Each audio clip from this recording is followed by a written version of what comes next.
Welcome everybody. Here we are with another exciting episode of Mining Now. We are live at our booth here at Mine Expo 2024 in Las Vegas, and we are joined with an exciting guest today at Dassault Systèmes. We're joined with Anthony Jacobs, the product development manager, director. Product management director. Product management director. You got it. Right. We only rehearsed it 10 times and now here we are. No, that's great. It's a good way to break the ice. So we can see all the excitement that's happening here around us, and you can tell that there's no shortage in innovation and things that people are bringing to the mining space, which also adds a lot of complexity. So maybe what we'll do is we'll bring the audience up to speed of what's been going on at Dassault and what's exciting in your world today. Well, first of all, thanks for having me. Yeah, it's an exciting event. Happens every 4 years, like the Olympics. So it's always great coming to Mine Expo. It's an interesting place where you get all kinds of miners, all kinds of operators. The whole supply chain's here, so everyone's pretty relaxed because it's in Vegas, and conversations flow. Everyone seems pretty open, and it's been great so far. We've had loads of good conversations. It's been great walking the floor, seeing what's happening. Yeah, no, that's awesome. And one of the things that we talked about before was that, technology is constantly on the rise, the change, we also have to adapt. And so for people that are familiar with Dassault, they might be learning a few more things today. And for people that are not familiar, what can we talk about as to what the current state of Dassault is in contrast to what's been going on over the past several years? Sure. So Dassault Systèmes, for those who don't know, we're a French-based company. Technology company, about 30,000 people now. We serve loads of industries. It started out in automotive and aerospace, and then now progressively grown into infrastructure, life sciences. And then back in 2012, Gemcom was acquired and became GEOVIA, so we're one of the brands inside of Dassault Systèmes. The mission of GEOVIA is quite a big one. It's to model the sustainable planet, so it's right out there. And then inside of that, we're really focused at delivering solutions today for geoscientists, for mining engineers, and then also geospatial solutions as well. So connecting the dots between both the built environment and the natural environment. Okay. I mean, just a little challenge. Yeah. We set the big goal, right? And then we inch our way there. Yeah. And I mean, coming from the mining, within my realm of knowledge within the mining space as all, logistics is everything. And when we look about the mine design plan and the overall expectancy of either the startup project or the transition into operations, I mean, there's no shortage of moving parts. Yeah. And even looking around here, I mean, you're looking at 400-ton trucks and the big shovels and so on. And with the demand on the space, there's more and more of those vehicles now with autonomous vehicles and so on. So what has Dassault been up to take on that challenge and more specifically bridging the gap between the mine design and planning and execution? So speaking to a lot of mining engineers that have been here, mine planners that have come by, there tends to be a group of common challenges and pain points that they have. Like you mentioned, it's an evolving climate. Equipment's getting bigger, equipment's getting electric. The mine's becoming electrified, and it's opening up new ways of thinking to some extent, and rethinking, if you like, from mine planners and mine designs on how they cater for this new world.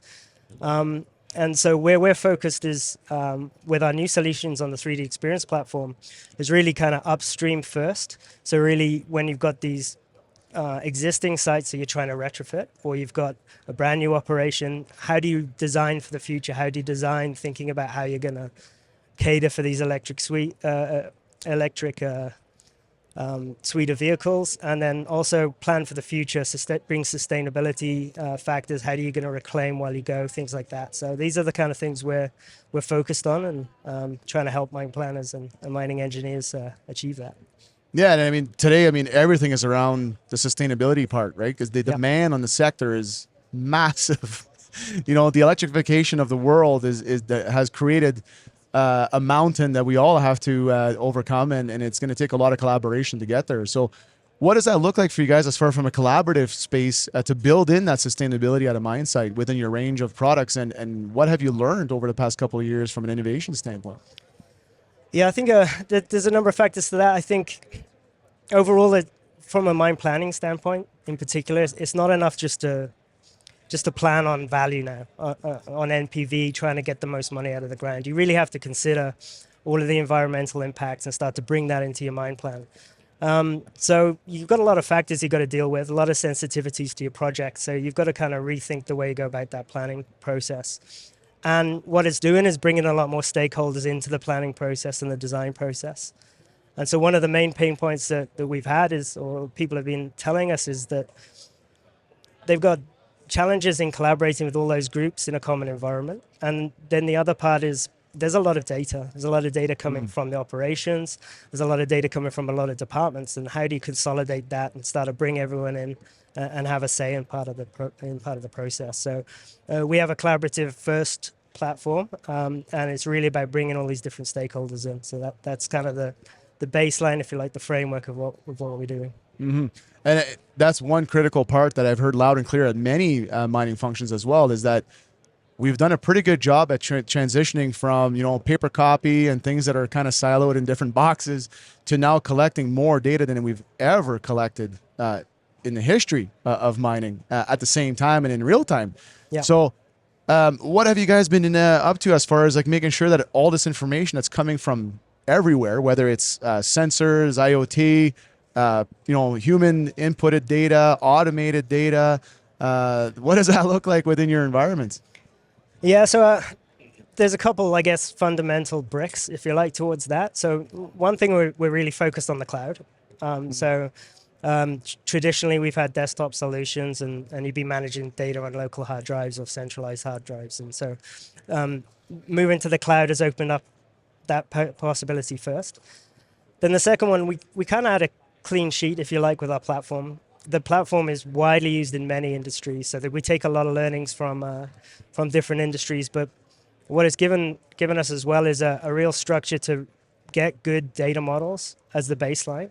So whenever we've got this data coming from wherever it may come from, that we can really clean that data, we can structure it, we can give meaning to it. And once you do that, you open up a whole new range of possibilities with planning and design. Mm-hmm. Well, the data quality is critical, Yep. right? I mean, it doesn't take very much of a variance in the information to completely shift your decision-making ability. And that's what there's been a challenge with AI and ML as well. Is it, we tend to hear a lot about AI and ML, but the fact that it's a robust and complex framework, but also very volatile. It can be very volatile depending on how clean the data is. Yeah, very much so. And I think our approach to AI is generative AI is really looking at how do we put it in an industrial context? How do we actually do something really useful with it? And not just use AI for the sake of using AI. It's just another tool in your toolkit, right? So trying to find those areas where we can really enhance processes with AI and so on. So we're at the start of that journey, the AI journey. I think everyone is really. So we're learning as we go and trying to find the right use cases and pain points to tackle with it. No, exactly. I mean, your AI engine is only as good as the human inputted data, right? Well, exactly, and the validation of it, right? And I think that's the main thing. Exactly. So as far as what sets you guys apart right now, I mean, it's a competitive landscape.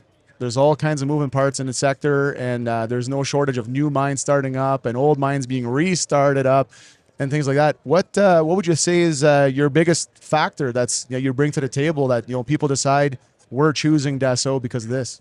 Well, specifically on mine planning and design, we probably have two things. If I look at the mine planning, what we've taken and learned from other industries is that it's not enough just to do modeling. And so we're really looking at combining modeling and simulation together. So when you're running a mine plan, traditionally over the years, you do one, maybe two, and then you kind of stick with that plan and make it work. And yeah, you may have a few opportunities to refresh that, but I don't think that's enough now. And there's a lot of sensitivities in projects, a lot of variables, a lot of things that can really derail you. So our approach on this is really to enhance our scheduling engine, our optimization engines, which really, improves the value of a project, but can consider things like sustainability. And then over top of that, we put simulation. So we work in a kind of design of experiments approach where we look at all of the sensitivities in a project. It could be geoscience risks. It could be the resource model itself. It could be commodity price. It could be, you know, any sustainability factors. How do we actually tweak all of those or give a range of values? And with compute power on the cloud, we can, you know, build like 1,000 scenarios, hundreds of thousands of scenarios, and just run it off, right? So what would have either not been possible, too complex a problem, or would have taken, you know, weeks, months to run. Now with cloud compute and so on, you can, you know, plug it in overnight, come back next day, and you've got 1,000 scenarios. And we've got tools then that can help you pick the 3, 4, 5 that are going to allow you to make better decisions or more robust decisions. So now you have 5 very good plans, Right. but you've run 1,000 to get to those 5, Right. and then you've got a bit of flexibility in where you go. So those digital twin simulations, right? Yeah, and that just wasn't really, you know, possible even a few years back, and that's been a real leap forward, and we've got a lot of bricks in our stable to be able to deal with that.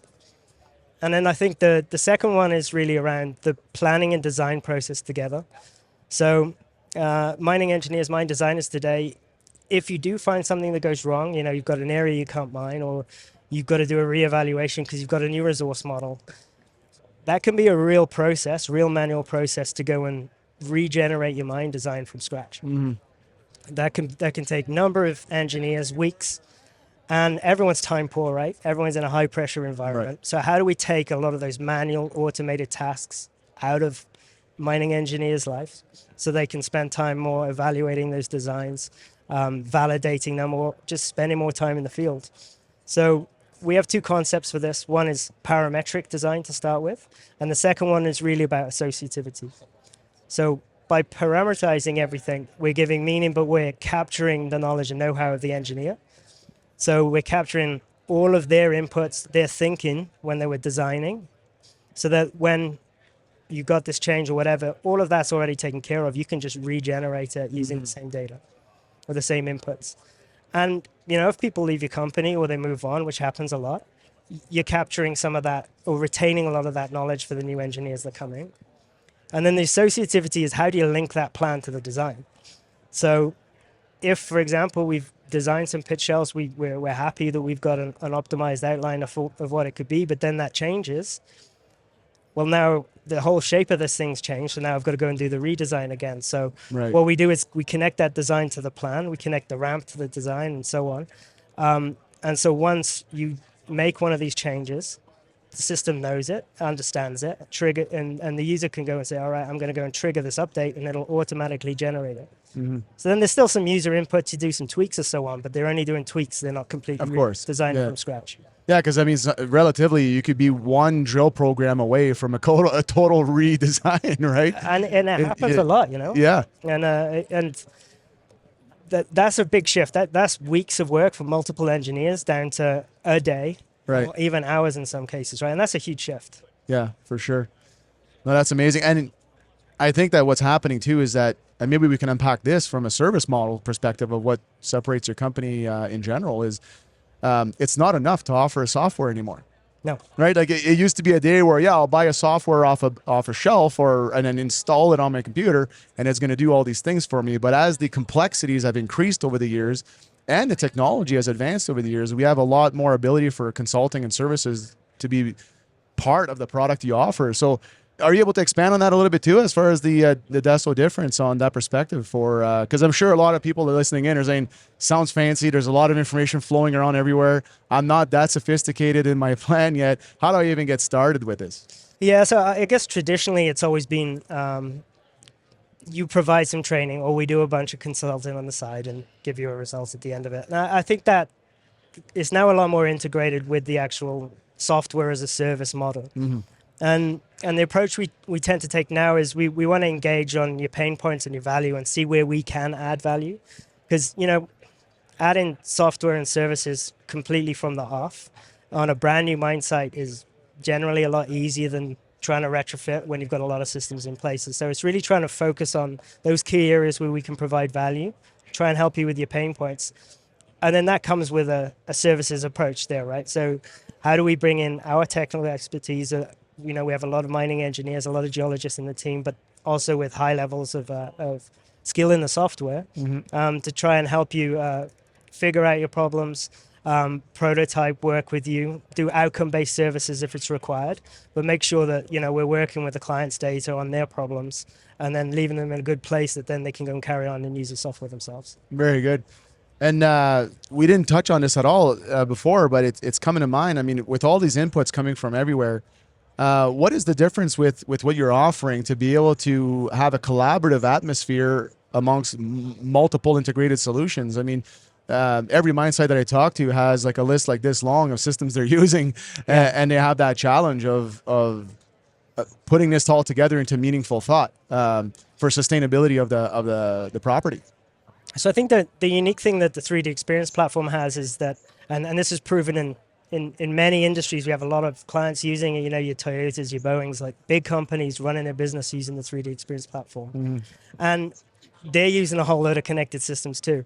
So I think that the main thing here is the fact that, we don't need to go and play in all of those places. What it really does is give you an overall platform where you can put some governance in, you can put some access control, version control on your data, make sure each department's talking to each other, but virtually talking to each other too, with an audit trail, making sure the right people get the right data at the right time. So whether that data comes from another system, whether it comes from our system, it's a good place to start, because what you're first doing is really improving your processes. Mm. So you get your processes right, and then if you want to use our tools and that we have on top of that, because you've got specific pains and we think we can help you, then we go vertically from there. But first of all, it's around bringing multiple departments together. Right. Let's get good at collecting data, and then let's get good at getting good data. Exactly. And then you get to the point where real breakthroughs occur. So yeah. So for things that are coming up with Dassault Systems and what the future looks like with all of these fast moving paces, what can people expect from you guys over the next couple of years? So moving forward, we're very busy at the moment. So obviously, I talked about some of the mine planning and design. We're continuing to do that both in surface and underground. Then as we advance there a little bit more into the operational scheduling place too. Upstream of that, we're really connecting, working on our resource modeling solutions on the 3D Experience platform. We've got a geology modeling solution already there, so we're starting to connect the departments across. And then we're really focused as well on the geospatial component. So a lot of the time, a lot of the projects can have a lot of bricks, and they cover a lot of space, right? Or a company wants to get a holistic view of all of their operations. Right. So we're really putting this layer over top, which is a kind of geospatial view, if you like. So wherever your data is, it's properly geolocated in the right place, so you can get oversight and governance over your whole projects. So right. Those are kind of the directions of travel for us at the moment. No, very good. I mean, we know there's no shortage of silos, right? So we got to get all these moving parts. Loads of silos, fast-moving technology, and bringing it all together is exactly. Fun, but it's busy. So as far as like something that we can leave the audience with, as far as a challenge that we want to put out there to either, if you're already one of our customers, you may not know X, or if you haven't heard from us and you would like to learn more. You want to put the audience to a challenge to reach out to you. What would you like to invite our audience to take part of? Yeah, simply engage with us, right? We've got a lot of solutions. We've got a lot of tools in our toolkit, if you like. So and we've been really focused over the last 4 or 5 years on bringing these new solutions to market, and they're ready to go. And we want to engage with clients and put them to work on their projects. Right. Yeah. That's exactly what they want to hear. Let's put on more work. But I mean, at the end of the day, it's different work, right? So yep. You put on a little bit more work at the front end to be able to get things settled up, and then you're able to recoup and recover a lot of time on the back end without having to do all the shuffling. Yeah, right? I mean, if we can take your design cycles down from weeks to days, exactly, you're getting that back. You can start doing other things with your time. There you go.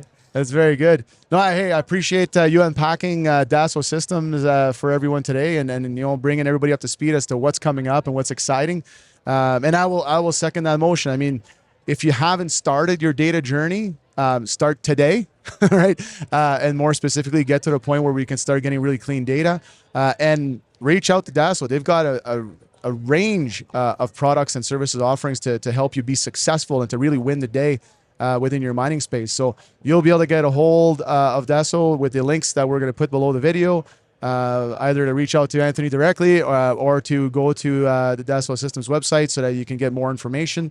But yeah, if you want to take on the challenge of creating the mine site of the future, and bring on the other technologies that we're seeing here at this show. It's amazing. It's a lot going amazing. There's I mean, you're walking by these equipment that you feel like you're no bigger than the lug nut on on the wheel. So there's no shortage of scalability issues and sustainability issues, and Dassault's here to help you out. So did I summarize that okay? Absolutely perfect. Right on. So thanks for joining us today, everybody, and I hope you enjoyed the information that we uncovered and how we unpacked what Dassault Systems can do for you. And we invite you to offer your comments and feedback, and please follow the links below and reach out and see what's new and exciting and what's possible, starting at the first step.